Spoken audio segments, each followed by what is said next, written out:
నమస్తే మన ఊరు మన వార్తలకు స్వాగతం. అప్డేట్స్ చూద్దాం. ఏపీ సీఎం చంద్రబాబు తీరుపై వైసీపీ అధినేత వైఎస్ జగన్ ఫైర్ అయ్యారు. జంతువుల కొవ్వుతో లడ్డూలు తయారు చేసినట్లు, వాటిని భక్తులు తిన్నట్లు అసత్య ప్రచారం చేశారని జగన్ మండిపడ్డారు. చంద్రబాబు తిరుమల ప్రతిష్టను అపవిత్రం చేశారన్నారు జగన్. మత విశ్వాసాలను ఎలా రెచ్చగొడుతున్నారో సుప్రీంకోర్టు అర్థం చేసుకుందని జగన్ చెప్పారు. చంద్రబాబు ఇప్పటికే అసత్య ప్రచారం చేస్తూనే ఉన్నారన్నారు జగన్. తమ హయాంలో 18 సార్లు క్వాలిటీ లేని నెయ్యి వస్తే రిజెక్ట్ చేశామన్నారు. చంద్రబాబు 100 రోజుల పాలన అన్ని విధాలా విఫలమైందని, దాన్ని డైవర్ట్ చేసేందుకు లడ్డు అంశాన్ని తెరపైకి తెచ్చారని జగన్ మండిపడ్డారు. చంద్రబాబు గారి నిజస్వరూపాన్ని సుప్రీంకోర్టు ఎత్తి చూపించింది. ముఖ్యమంత్రి హోదాలో ఉన్న వ్యక్తి మత విశ్వాసాలను ఎలా కావాలని రాజకీయ దుర్బుద్ధితో ఎలా రెచ్చగొడతా ఉన్నారో అన్నది సుప్రీంకోర్టు అర్థం చేసుకుంది. కాబట్టే స్ట్రాంగ్ కమెంట్స్ కూడా పాస్ చేసింది, దేవుడిని రాజకీయాల్లోకి లాగొద్దు అని. శ్రీవారి లడ్డూ ప్రసాదం వ్యవహారంలో సుప్రీంకోర్టును స్వాగతిస్తున్నామన్నారు ఏపీ హోంమంత్రి అనిత. శ్రీవారి లడ్డూ అనేది భక్తుల మనోభావాలకు సంబంధించిన విషయమని, స్వతంత్ర దర్యాప్తు సంస్థతో సిట్ ఏర్పాటు చేయడం శుభపరిణామమన్నారు. తిరుపతి లడ్డూ వ్యవహారంలో ప్రజలకు వాస్తవాలు తెలియాలని అన్నారు. విజిలెన్స్ ఎంక్వైరీ అనగానే సుబ్బారెడ్డి ఎందుకు భయపడుతున్నారని ప్రశ్నించారు.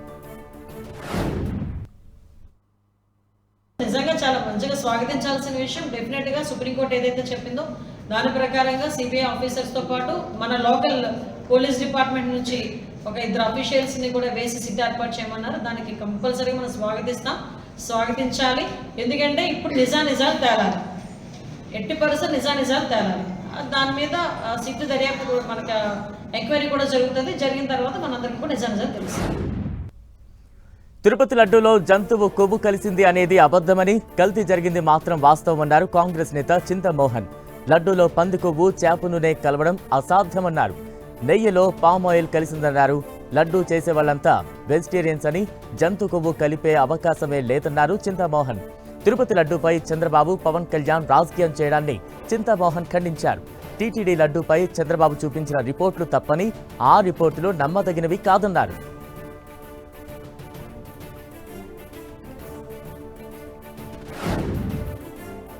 ధరణి రద్దు చేసి త్వరలో ఆర్ఓఆర్ చట్టం తీసుకువస్తామన్నారు మంత్రి పొంగులేటి శ్రీనివాస. ఈ నెలాఖరులోగా ఆర్ఓఆర్ చట్టాన్ని అమల్లోకి తెస్తామని తెలిపారు. కొత్త చట్టం ఇతర రాష్ట్రాలకు ఆదర్శంగా ఉండే విధంగా రూపొందించామని మంత్రి పేర్కొన్నారు. నిజామాబాద్ జిల్లా సమీక్ష సమావేశంలో మంత్రులు పొంగులేటితో పాటు కోమటిరెడ్డి వెంకటరెడ్డి, కొండా సురేఖ పాల్గొన్నారు. ప్రజల అభిప్రాయాలు పరిగణలోకి తీసుకుంటామని మంత్రి తెలిపారు. గత ప్రభుత్వం డబుల్ బెడ్రూమ్స్ గాలికి వదిలేసిందని, పూర్తయిన ఇళ్లను దసరాలోపు అందజేస్తామని పొంగులేటి చెప్పారు. రాబోయే కొద్ది రోజుల్లోనే దేశంలోనే ఒక రోల్ మోడల్ అయిన ఆర్ఓఆర్ చట్టాన్ని తెలంగాణ రాష్ట్రంలో తీసుకురాబోతున్నాం. ఈ తీసుకొచ్చే చట్టం ద్వారా ఏదైతే ధరణిలో ఉన్న అనేక సమస్యలతో పాటు సాదా బైనామాకు సంబంధించిన భూముల విషయాలను కూడా ఈ ప్రభుత్వం చిత్తశుద్ధితో పరిష్కరించే దిశగా ఈ చట్టాన్ని తీసుకురాబోతున్నా. సీఎం రేవంత్ రెడ్డికి రైతులంటే లెక్కలేదని బీఆర్ఎస్ ఎమ్మెల్యే హరీష్ రావు ఆరోపించారు. దేవుళ్లపై ఒట్టు వేసి మాట తప్పిన మోసగాడు రేవంత్ రెడ్డి అని దుయ్యబట్టారు.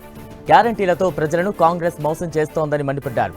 రుణమాఫీ ఎగ్గొట్టే ప్రయత్నాలు చేస్తున్నారని, ప్రజల నుంచి తిరుగుబాటు రాగానే డైవర్షన్ పాలిటిక్స్ చేస్తున్నారని ఆగ్రహం వ్యక్తం చేశారు. రైతులందరికీ దసరాలోపు రైతు బంధు నిధులు విడుదల చేయకపోతే ఢిల్లీ వెళ్లి రాహుల్ గాంధీ ఇంటిని ముట్టడిస్తామని హెచ్చరించారు. మహబూబాబాద్ జిల్లా తొర్రూరు మండలంలో జరిగిన రైతు ధర్నా దీక్షలో హరీష్ రావు పాల్గొన్నారు.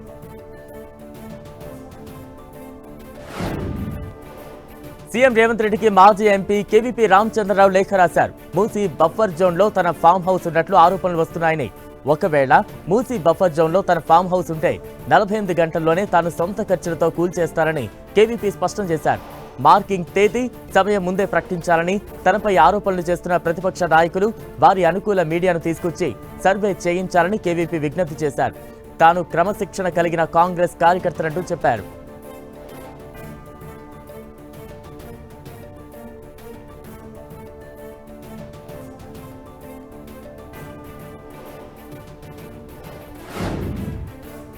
ముఖ్యమంత్రి చంద్రబాబు రూపొందిస్తున్న స్వర్ణాంధ్ర 2047 విజన్ డాక్యుమెంట్ కు ప్రతి ఒక్కరూ సూచనలు అందించాలని మంత్రి కొలుసు పార్థసారథి కోరారు.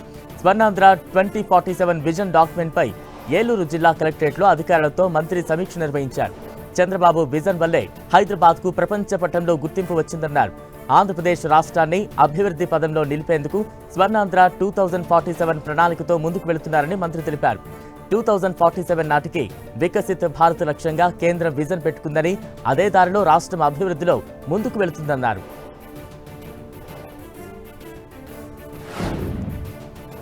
తెలంగాణ రాష్ట్రంలో కాంగ్రెస్ పార్టీని మరింత బలోపేతం చేద్దామన్నారు టీపీసీసీ అధ్యక్షుడు బొమ్మ మహేష్ గౌడ్ అన్నారు.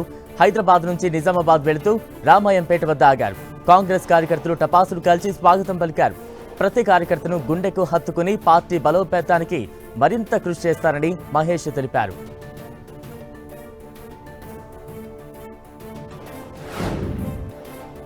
భద్రాద్రి కొత్తగూడెం జిల్లా సుజాతనగర్ మండలం సింగభూపాలం చెరువులో చేపలను వదిలారు. తెలంగాణ ప్రభుత్వం మత్స్యశాఖ ఆధ్వర్యంలో 3.75 లక్షల ఉచిత చేప పిల్లలను మత్స్యకారులకు అందజేశారు. కొత్తగూడెం ఎమ్మెల్యే కూనంనేని సాంబశివరావు ఎమ్మెల్యే వారితో కలిసి చేప పిల్లలను చెరువులో వదిలారు. మత్స్యకారులను ఆర్థికంగా అభివృద్ధి పరచాలనే ముఖ్య ఉద్దేశంతో ప్రభుత్వం ఉచితంగా చేప పిల్లలను పంపిణీ చేసింది అన్నారు ఎమ్మెల్యే. చేప పిల్లలే కాకుండా చెరువును పర్యాటకంగా అభివృద్ధి చేస్తారని చెప్పారు. చెరువు కట్ట పటిష్టత కొరకు 100 కోట్ల వరల్డ్ బ్యాంక్ నిధులతో సేఫ్టీ వాల్ కట్టిస్తారని సాంబశివరావు తెలిపారు.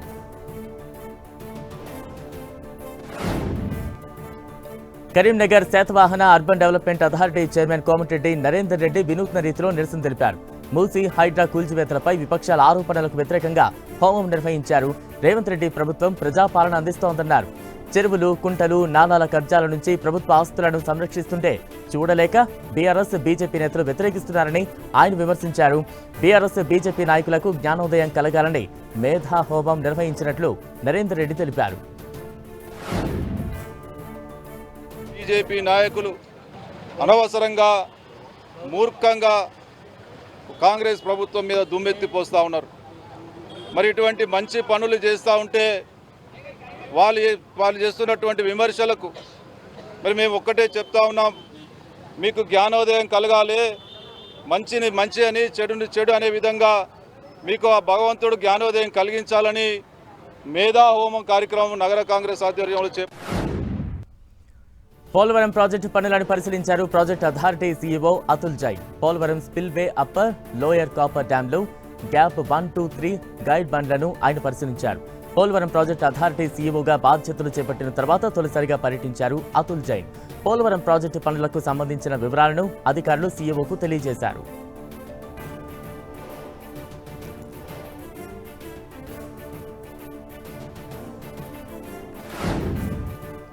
తమ పార్టీ నేతల అరెస్టును నిరసిస్తూ మంచిర్యాల జిల్లా చెన్నూరు పట్టణంలో బీఆర్ఎస్ చేపట్టిన ఆందోళన ఉద్రిక్తతలకు దారితీసింది.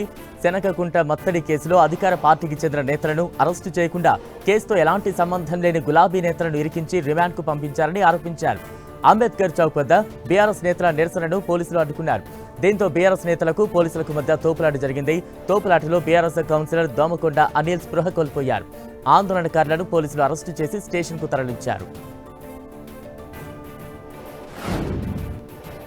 ములుగు జిల్లా ఏటూరు నాగారం మండలం వై జంక్షన్ వద్ద బీజేపీ పార్టీ గద్దె ఛత్రపతి శివాజీ విగ్రహాన్ని గుర్తు తెలియని దుండగులు కూల్చేశారు. దీన్ని నిరసిస్తూ బీజేపీ శ్రేణులు నిరసన ర్యాలీ నిర్వహించాయి. రోడ్డుపై బైఠాయించి నిరసన తెలిపారు. దుండగులను కఠినంగా శిక్షించాలని బీజేపీ నేతలు పోలీసులకు ఫిర్యాదు చేశారు. కూల్చిన చోటే తిరిగి నిర్మిస్తామని బీజేపీ నేతలు స్పష్టం చేశారు. నిర్మల్ జిల్లా బాసర ట్రిపుల్ ఐటీలో ఎస్సీ/ఎస్టీ కమిషన్ తనిఖీలు చేపట్టింది. విద్యార్థుల సమస్యలపై కమిషన్ ఆరా తీసింది. 6,000 మంది విద్యార్థులకు 4 కేర్ టేకర్స్ ఉండడం పట్ల కమిషన్ ఆగ్రహాన్ని వ్యక్తం చేసింది. కమిషన్ మీటింగ్ కు చీఫ్ వార్డెన్ శ్రీధర్ డుమ్మా కొట్టారు. చీఫ్ వార్డెన్ శ్రీధర్ పై ఫిర్యాదు రావడంతో ఆయనను తొలగిస్తున్నట్లు కమిషన్ ప్రకటించింది. తనిఖీల అనంతరం బాసర జ్ఞాన సరస్వతి అమ్మవారిని ఎస్సీ/ఎస్టీ కమిషన్ సభ్యులు దర్శించుకున్నారు.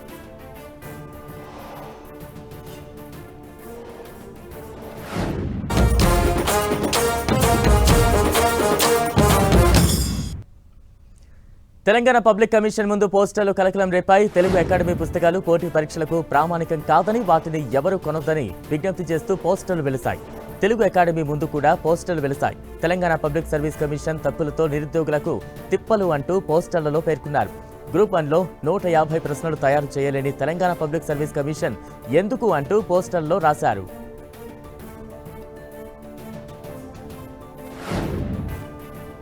జగిత్యాలలో ప్రభుత్వ ఉపాధ్యాయుడిపై 3 రోజుల క్రితం పోక్సో కేసు నమోదైంది. కీచక టీచర్కు 14 రోజుల రిమాండ్ విధించింది కోర్టు. దీంతో పోలీసులు నిందితుడిని జైలుకు తరలించారు. సమాజానికి ఆదర్శంగా ఉండాల్సిన ఉపాధ్యాయుడు విద్యార్థులతో వికృతంగా ప్రవర్తిస్తూ సభ్య సమాజాన్ని తలదించుకునేలా చేశారు. అసభ్య వీడియోలు చూపిస్తూ బాలికల పట్ల అసభ్యంగా ప్రవర్తించేవాడు. విద్యార్థుల పేరెంట్స్ ఫిర్యాదుతో పోలీసులు ఉపాధ్యాయుడిపై పోక్సో కేసు నమోదు చేశారు. నిర్మల్ జిల్లా ఖానాపూర్లోని అంబేద్కర్ నగర్ కాలనీలో పోలీసులు కార్డన్ సెర్చ్ నిర్వహించారు. నేరాలు అదుపు చేసేందుకు కమ్యూనిటీ కాంట్రాక్ట్ ప్రోగ్రాంను చేపట్టిన పోలీసులు తెలిపారు. ఎలాంటి అనుమతి పత్రాలు లేని 50 ద్విచక్ర వాహనాలు, 2 ఆటోలు, 2 టాటా ఏసీ వాహనాలను సీజ్ చేశారు. కాలనీలో ఎవరైనా కొత్త వ్యక్తులు కనబడితే పోలీసులకు సమాచారం ఇవ్వాలని స్థానికులకు సూచించారు. మానవత్వం ప్రదర్శించిన ఆటో డ్రైవర్పై ప్రశంసలు వెల్లువెత్తుతున్నాయి. మహబూబాబాద్ జిల్లా కొత్తగూడ మండలం మొండ్రాయిగూడెంలో నిన్న ఉరుములు మెరుపులతో వర్షం కురిసింది. పిడుగుపాటుకు గురై గాయాల పాలైన బానోతు బాలును బాధితుడికి సకాలంలో వైద్యం అందించడానికి డ్రైవర్ సురేష్ ఆటోను వేగంగా తీసుకెళ్లాడు. కొత్తగూడ ప్రైమరీ సెంటర్ నుంచి నర్సంపేట ఏరియా ఆసుపత్రికి వెళ్లడానికి 24 కిలోమీటర్ల దూరం ఉంటుంది. గతుకుల రోడ్డులోనూ కేవలం 18 నిమిషాల్లో ఆసుపత్రికి చేర్చి బానోతు బాలు ప్రాణాలను కాపాడాడు. సమయస్ఫూర్తిగా వ్యవహరించిన ఆటో డ్రైవర్ సురేష్ను గూడూరు సీఐ బాబురావు అభినందించి సన్మానించారు.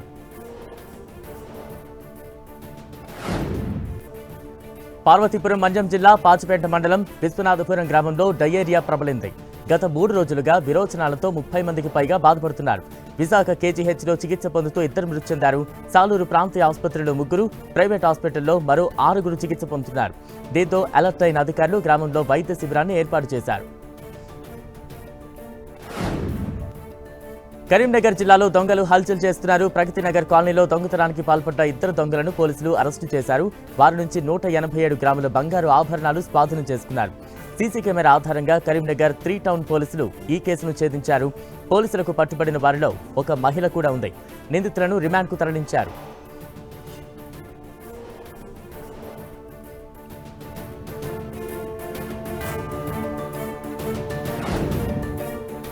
పెద్దపల్లి జిల్లా మంథని పట్టణంలోని ప్రాచీన శ్రీ మహాలక్ష్మీదేవి దేవాలయంలో శరన్నవరాత్రి ఉత్సవాలను అంగరంగ వైభవంగా నిర్వహిస్తున్నారు. నవరాత్రుల సందర్భంగా శ్రీ మహాలక్ష్మి అమ్మవారిని దర్శించుకుని ప్రత్యేక పూజలు చేశారు మంత్రి శ్రీధర్ బాబు. ఆలయ అర్చకులు మంత్రికి తీర్థప్రసాదాలు అందించి శేష వస్త్రాలతో సన్మానించి ఆశీర్వచనం చేశారు. అనంతరం ఆలయ ఆవరణలో నిర్వహిస్తున్న భజన కార్యక్రమంలో మంత్రి పాల్గొన్నారు. ప్రజలంతా సుఖ సంతోషాలతో అష్టైశ్వర్యాలతో ఆయురారోగ్యాలతో బాగుండాలని అమ్మవారిని వేడుకున్నారు మంత్రి శ్రీధర్ బాబు.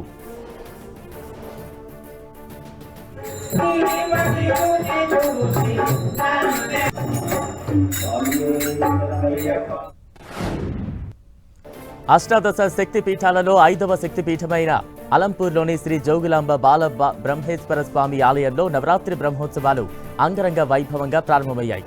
అమ్మవారు 2వ రోజున బ్రహ్మచారిణిదేవి అలంకారంలో భక్తులకు దర్శనమిచ్చారు. శరన్నవరాత్రి ఉత్సవాల సందర్భంగా బీజేపీ జాతీయ ఉపాధ్యక్షురాలు డీకే అరుణ శ్రీ జోగులాంబ బాల బ్రహ్మేశ్వర స్వామి ఆలయాలను దర్శించుకుని ప్రత్యేక పూజలు చేశారు. స్వామివారికి అభిషేకం, అమ్మవారికి కుంకుమార్చన నిర్వహించారు. ఎంపీ డీకే అరుణకు అర్చకులు పూర్ణ కుంభంతో స్వాగతం పలికారు.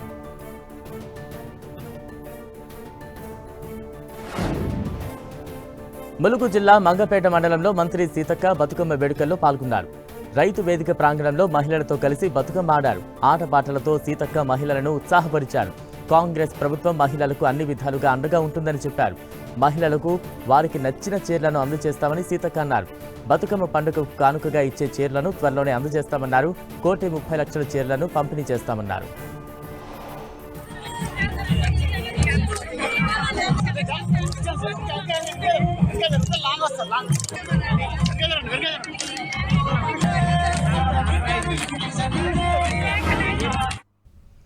భద్రాద్రి కొత్తగూడెం జిల్లా భద్రాచలం శ్రీ సీతారామచంద్ర స్వామి వారి సన్నిధిలో శ్రీ లక్ష్మీ తాయారు అమ్మవారి శరన్నవరాత్రి ఉత్సవాలు నేటి నుంచి ప్రారంభమయ్యాయి. తొలి రోజు అమ్మవారు ఆదిలక్ష్మి అలంకారంలో భక్తులకు దర్శనమిచ్చారు. అష్టలక్ష్మి అలంకరణలు, సామూహిక కుంకుమార్చనలతో అమ్మవారికి పూజా కార్యక్రమాలు నిర్వహించారు. బాలకాండ పారాయణం చేశారు.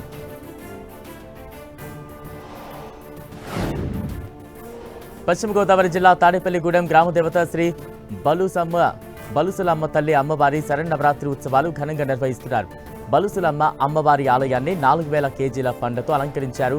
యాపిల్, బత్తాయి, పుచ్చకాయ, ఖర్జూర, సీతాఫలం, మామిడి, డ్రాగన్ ఫ్రూట్స్, ద్రాక్ష, జామ ఇలా 20 రకాల పండ్లతో అమ్మవారిని ఆలయ ప్రాంగణాన్ని సర్వాంగ సుందరంగా తీర్చిదిద్దారు. బలుసులమ్మ తల్లి 2వ రోజు శ్రీ కాశీ అన్నపూర్ణాదేవిగా భక్తులకు దర్శనమిచ్చారు. ఆలయ ప్రాంగణంలో వేలాది మంది మహిళలతో కుంకుమార్చన కార్యక్రమాన్ని నిర్వహించారు.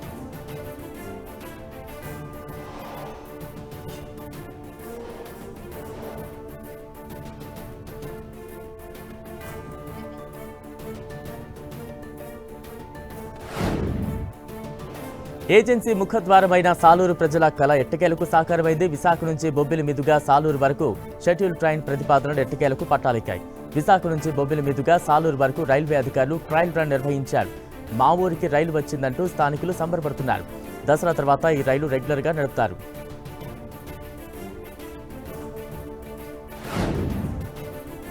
అజారుద్దీన్ కు మరోసారి ఈడీ నోటీసులు జారీ చేసింది. ఈ నెల 8న విచారణకు హాజరు కావాలని సూచించింది. అజారుద్దీన్ నిన్న ఈడీ ఎదుట హాజరు కావాల్సి ఉన్న వ్యక్తిగత కారణాలతో హాజరు కాలేదు. దీంతో ఇవాళ మళ్లీ ఈడీ అధికారులు అజార్కు నోటీసులు ఇచ్చారు. అజారుద్దీన్ హెచ్సీఏ ప్రెసిడెంట్గా ఉన్న సమయంలో అవకతవకలకు పాల్పడ్డారన్న ఆరోపణలతో ఈడీ నోటీసులు పంపింది. అజారుద్దీన్పై నమోదైన పలు కేసుల ఆధారంగా ఈసీఐఆర్ నమోదు చేసింది ఈడీ. తర్వాత నోటీసులు ఇచ్చింది. విచారణకు హాజరు కావాల్సి ఉన్న వ్యక్తిగత కారణాలతో రాలేకపోతున్నారని, తనకు కొంత సమయం కావాలని కోరారు అజార్. ఈ విషయంపై ఈడీ అధికారులు సీరియస్ అయినట్టు తెలుస్తోంది. ఇప్పటికే అజారుద్దీన్పై ఉప్పల్ పోలీస్ స్టేషన్లో కేసులు నమోదయ్యాయి. ఓవైపు ఏసీబీ విచారణ జరుగుతుండగానే ఈడీ ఎంటర్ అవడంతో అజారుద్దీన్ అరెస్టు ఖాయంగా కనిపిస్తోంది. హైదరాబాద్ క్రికెట్ అసోసియేషన్లో 2020 నుంచి 2023 వరకు హెచ్సీఏ అధ్యక్షుడిగా ఉన్న అజారుద్దీన్ కోట్ల రూపాయల నిధులను స్వాహా చేశారన్న ఆరోపణలు ఉన్నాయి. కమిటీ నిర్వహించిన ఆడిట్లో అజారుద్దీన్ అవినీతి బయటపడింది. జస్టిస్ లావు నాగేశ్వరరావు కమిటీ హెచ్సీఏ ప్రక్షాళన మొదలుపెట్టడంతో హెచ్సీఏ సభ్యుల అవినీతి భాగవతం ఒక్కొక్కటిగా బయటపడింది. కోట్ల రూపాయలు స్వాహా చేసినట్టు తేలింది. అడ్డగోలుగా లెక్కలు చూపి అజారుద్దీన్ కోట్ల రూపాయల అవినీతికి పాల్పడినట్లు కమిటీ గుర్తించింది. ఇప్పుడు ఈ వ్యవహారంలోకి ఈడీ ఎంటర్ అవడంతో ఎలాంటి పరిణామాలు జరుగుతాయన్న చర్చ జరుగుతోంది.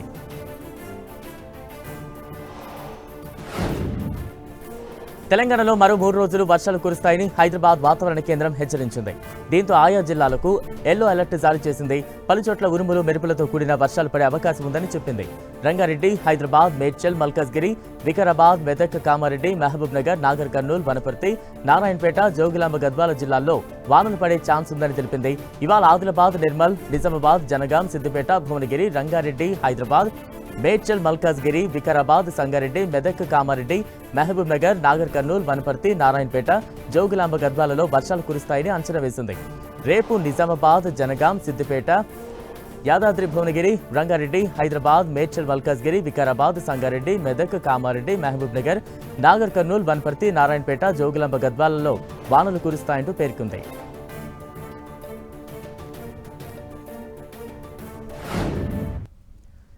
ఇవి బులెటిన్ విశేషాలు. Stay tune to 10 TV.